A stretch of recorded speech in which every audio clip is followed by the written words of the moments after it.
Make in इंडियाचा जगभर डंका. 28 मेला अर्मेनिया देशाच्या रिपब्लिक डे परेडमध्ये सर्वांचे लक्ष वेधून घेतले ते भारतीय वेपन्सनी. Akash air defence system, Pinaka rocket launchers, ATAGS artillery guns, Swathi weapons locating radars, MARG स्वयंचलित तोफ प्रणाली आणि भारतीय लॉटरिंग म्युनिशन यांचे प्रदर्शन करण्यात आले. हा फक्त लष्करी शक्तींचा नव्हे तर एक स्पष्ट जिओपॉलिटिकल संदेश होता. सोव्हिएत संघाच्या विघटनानंतर अर्मेनिया आणि अझरबैजान यांच्यातील संघर्ष सतत सुरू आहे. या संघर्षाचे केंद्र म्हणजे नार्गोनो काराखास्त हा वादग्रस्त प्रदेश. आंतरराष्ट्रीय स्तरावर तो अझरबैजानचा भाग मानला जातो, परंतु ऐतिहासिकदृष्ट्या तेथे मोठ्या प्रमाणावर अर्मेनिया वंशाचे लोक राहत होते.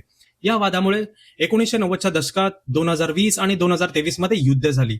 या काळापासून अझरबैजानने तुर्की आणि पाकिस्तान सोबत संबंध मजबूत केले आहेत आणि एक नवीन जिओपॉलिटिकल ट्रायंगल तयार झाला. गेल्या काही वर्षांमध्ये भारत शांतपणे अर्मेनियाचा सर्वात मोठा संरक्षण पुरवठादार बनला आहे. अर्मेनियाने भारतीय बनावटीच्या अनेक आधुनिक शस्त्र प्रणाली खरेदी केल्या आहेत.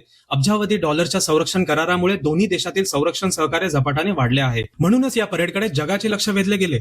संदेश अगदी स्पष्ट होता. अर्मेनियाला संपूर्ण प्रदेशाला दाखवायचे होते की नव्या लष्करी क्षमतांचा स्रोत कोण आहे. भारत आता फक्त शस्त्रे विकत नाही तर जगावर प्रभावही निर्माण करत आहे. अशा इम्पॉर्टंट अपडेटसाठी मला फॉलो नक्की करा. जय हिंद.